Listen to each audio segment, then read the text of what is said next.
Yıllık hedeflerini yapamıyorsan, yılını çarçur ediyorsan ve bunu 2026'da değiştirmek istiyorsan şu an doğru videodasın. Neden? Çoğu insan için yıllık hedefler Ocak ayı bitmeden unutulur. 2025 yılında koyduğum yıllık hedeflerin %90'ını başarıyla tamamladım. Bunu şansla değil, bu takvim sayesinde yaptım. Şimdi bu videoda 2025 yılında kullandığım bu takvim ne? Bana neler kattı ve niye böyle bir takvim kullanmalıyız onu konuşacağız. Ve videonun sonunda 2026 için güncellediğim ücretsiz takvimi sizlere göstereceğim. O yüzden bu videoyu baştan sonuna kadar pür dikkat izleyin. Öncelikle şuradan başlayalım. Ben uzman klinik psikolog ve psikolojik danışmanım. Bu kanalda psikoloji, hayat, bilim ve sanat alanlarında gerçekten hayatınıza dokunacak bilimsel içerikler paylaşıyorum. Kanalımda abone sayısının az olmasına veya videolarımın az izlenmesine aldırış etmeyin. Bir gün milyonlara ulaştığımızda bu videoların kıymeti artacak. O yüzden benim uzman kişiliğimi göz önünde bulundurup beni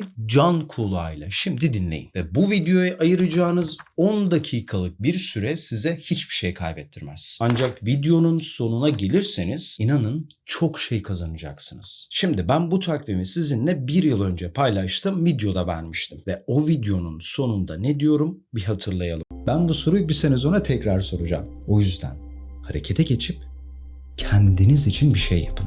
Şimdi o soruyu tekrar soruyorum.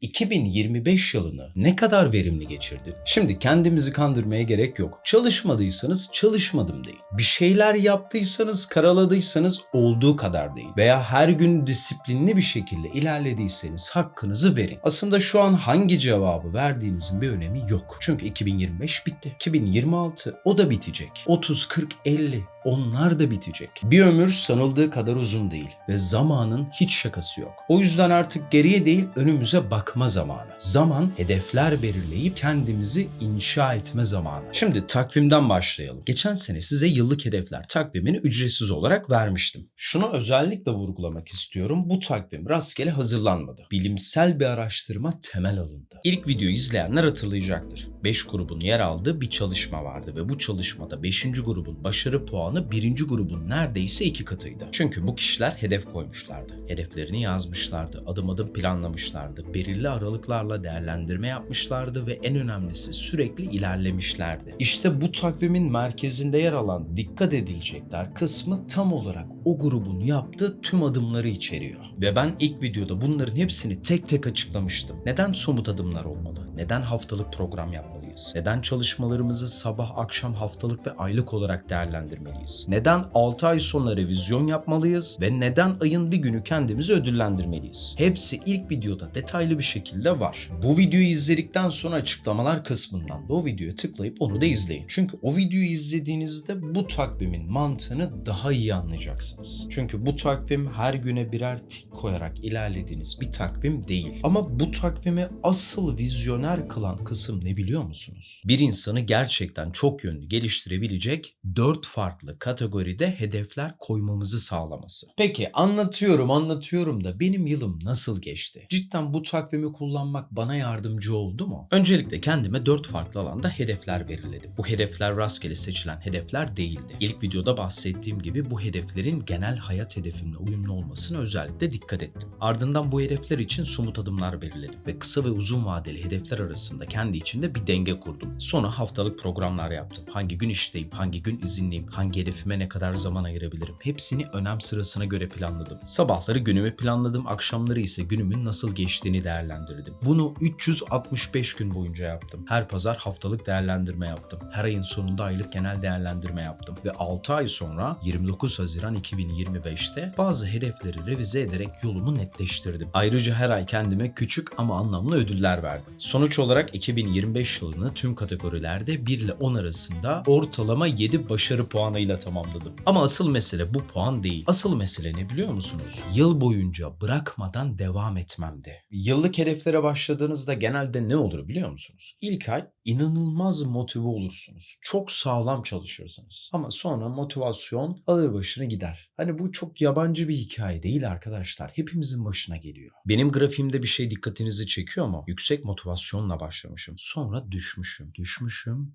düşmüşüm. Ama sonra toparlamışım ve yılı başladığımdan daha iyi bir noktada bitirmişim. İnişli çıkışlı ama büyük resimde yükselen bir grafik çizmişim. Bunu ben yapabildiysem siz de yapabilirsiniz. İşte bu takvim bunu yapmanıza yardımcı oluyor. Bakın, İlla bu takvimi kullanmanız şart değil. Alın bu takvimi, tasarımını değiştirin. Veya gidin baştan yeni bir tasarım oluşturun. Veya gidin Barış Özcan'ın zincirini kırma takvimini kullanın. Hiç fark etmez. Ama yıllık hedefler konusunda bir takvim kullanmanız şart. Çünkü takvim demek sistem demektir. Ve sisteminiz olduğunda çark dönmeye başlar. Ve çark dönmeye başlarsa sizler hayat yolunda yol alırsınız. Şimdi gelelim 2026 yılında sizlerle ücretsiz bir şekilde paylaşacağım yeni yıl takvimine. Bu yıl çok daha sade bir arayüz tasarladım. Yine bu yılda 4 temel kategoride en az bir hedef belirliyoruz. Çünkü mottomuz net. Kendimizi çok yönlü geliştirmek. Bu sistemi çalıştırmak için yine aynı dikkat edilecekler kısmı var. Yıl boyunca istikrarlı bir şekilde ilerler ve dağın zirvesine ulaşırsanız 27 Aralık 2026'da benim yeni yıl videomu izleyin. Hepsi bu. Gerçekten bu kadar basit. Şimdi bu takvimi uygularken dikkat etmeniz gereken 2 tane ipucu vereceğim. Birinci ipucu, her gün takvime tik atmak zorunda değilsiniz. Bazen çalışmanız o gün olmayabilir, ertesi gün tik atabilirsiniz. Önemli değil. Mevzu tik atmak değil. Mevzu her zaman ilerlemek. İkinci ipucu ise bunun bir sistem olduğunu söylüyoruz ya. Hani bu bir çark ve bu çarkın en küçük parçası aynı zamanda en önemli parçalarından biri. Eğer o küçük parçayı çalıştırmayı bırakırsanız çarkın dönüşü de durur. Eğer bu takvimi tüm yıl boyunca istikrarlı bir şekilde uygulama konusunda endişeniz varsa, motivasyonun bir sistem olduğunu ve onu nasıl inşa edebileceğinizi öğrettiğim bu videoma da bir göz atın. Unutmayın, başarı her gün atılan küçük adımlarla gelir. 2026 yılının nasıl geçtiği sorusuna verdiğin cevabı değiştirmek senin elinde. Ben bu soruyu bir sene sonra tekrar soracağım. O yüzden harekete geçin ve kendiniz için bir şey yapın. Görüşmek üzere.